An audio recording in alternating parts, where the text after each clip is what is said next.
All right, what's good? Welcome back, everybody. If you are here, that means you are rocking with me, and that is awesome.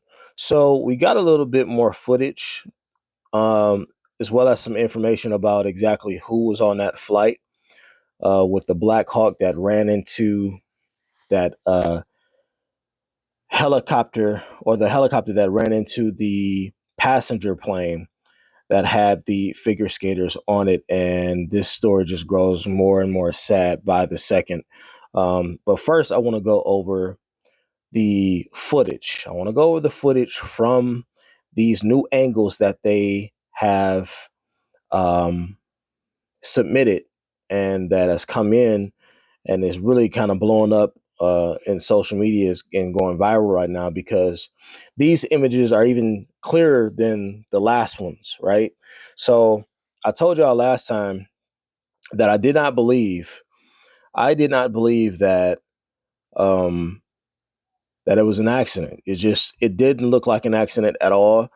The angles that we saw, or the angle that we saw, I said that it looks like the plane made a complete beeline into the passenger plane, and this new footage just confirms exactly what I thought for the first time. But you be the judge for yourselves. Y'all let me know what you think with this new footage. So it says a new, more clear video of the collision between a helicopter and a passenger plane in Washington, D.C. has been released. Let's check it out.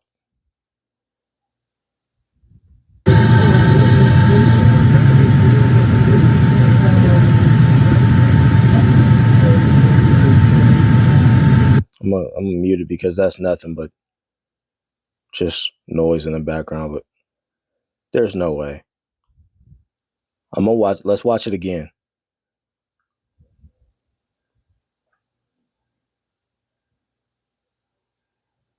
Come on, man. There's no possible.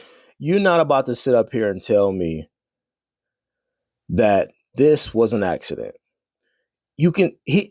There's no way they didn't have full range of view as to what they were doing and where they were going. You could clearly see this. I told y'all in the video, it looked like a beeline. Now I'm more sure than I ever have been. And unfortunately, the bad thing about this is that the people on board, the victims who died, the little children who died in this, because a lot of the figure skaters turned out to be little children underage, they'll never know. And we'll never know. Their families will never know what actually happened. They'll never, we not getting the truth. We will never, even if they found out the truth, I think. Even if they found out the truth, we not getting that. We're not getting the truth on what happened with this collision. I'm gonna read this. It says a nuclear video of the collision between a helicopter and a passenger plane in Washington, D.C. has indeed been released. According to posts found on X, this new footage shows different angles of the incident, making it difficult to understand why the helicopter did not evade the collision despite being warned twice. Twice, 40 seconds apart. The helicopter acknowledged visual contact with the plane, requested to change course, and was approved to do so, but continued on the same path both times. This is crazy. I believe there might be one more angle. I believe there might be one more angle from a different page, and we're going to check this one out as well. And show previously unseen angles of the collision between an American Airlines flight and a US Army Black Hawk helicopter. In the first video, the Black Hawk can be seen flying at speed over the Potomac from the left side of the screen. The American Airlines plane can be seen flying towards the airport before the two collide, causing a mid-air explosion and fall into the river. No way. In a second video, you can see the Army helicopter and American Airlines plane travel toward each other. After the collision and subsequent explosion, the airliner can be seen spinning into the water, and the Black Hawk is also seen falling into the water. These videos obtained exclusively by... No freaking way. No freaking way. this was definitely not an accident. Now, I'm not going to go so far as to say that this was planned by some type of government or anything like that, because I don't know. We just don't know, because of course all of the passengers that were on both of those flights are now deceased. And speaking of, I do want to go over the victims that have been reported from both flights. So give me 1 second. And we are learning more about the victims on board the plane and helicopter. Whit Johnson is in Washington, D.C. with the latest for us. Good morning, Whit. Michael, good morning to you. There is an overwhelming sense of grief as this tragedy has touched so many different communities. At least 2 of the victims were as young as 12 years old, some dying alongside their parents. And we've been speaking with loved ones who are determined to keep their memories alive. This morning, we're beginning to see the faces and hear the stories of the 67 lives lost in that fiery crash over the Potomac. Flight 5342's first officer, Samuel Lilly, was just 29 years old and newly engaged. Tiffany Gibson telling ABC News her little brother was a kind soul. He was young, he was so young, and he was excited about life and his future and getting a dog and a house and kids. And this is just tragic. Ian Epstein, one of 2 flight attendants on board, was a father and husband. His family saying in a statement he loved being a flight attendant because he truly enjoyed traveling and meeting new people, but his true love was his family.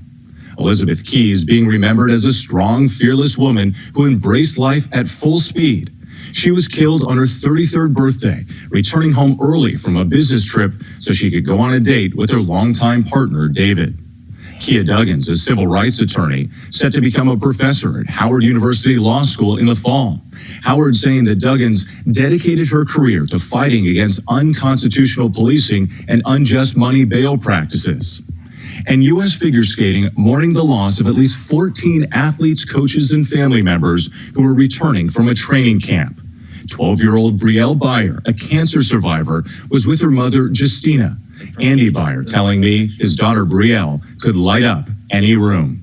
She was just such a fighter in everything she did, and she just lived life to the fullest with everything. She was so proud of herself in figure skating, and I will miss that so much. Spencer Lane, killed along with his mom, Christine, was a 16-year-old figure skating phenom. His father, Doug, says he was unstoppable. Was a force of nature. He just had amazing athletic abilities and just was someone who you couldn't make him do something, but if he was like, hey, that's interesting to me, you couldn't stop him. Married Boston Skating Club coaches and former world champions Zhenya Shishkova and Vadim Nomov seen here competing in 1996. Friends calling their deaths a tremendous loss for the skating community. Just one of a kind. They cared about their athletes and were world champions themselves, and they were just champions in life. Now, removing victims from the wreckage is an incredibly delicate process. Sources tell us they have ceased diving operations for now until they can lift entire parts of the fuselage to the surface of the river. Yep. I don't think we'll ever know. I do not think that we'll ever find out what really, really happened and why, because I honestly don't think they would. How would they know? They just said that they were given 2 warnings, and despite those 2 warnings and the clearance to change trajectory, they ignored both of them and basically collided with them anyway. How does that happen? How does that happen other than on purpose? And I know the minds of the families who have to sit by as this case goes on, and as as all this unfolds, all this information unfolds. I know they're just sitting there wondering, like, what the hell? Like I said yesterday in my previous video on this, I just hope that it was quick enough to where nobody had to suffer and go through anything. Recovering bodies from the water from that plane wreckage is going to be, even if they can, that's if they can recover them all. If they can recover them all, because I'm not totally convinced with that explosion that we didn't have body parts being blown to pieces, literally. And now you're looking for pieces in the goddamn, man, listen.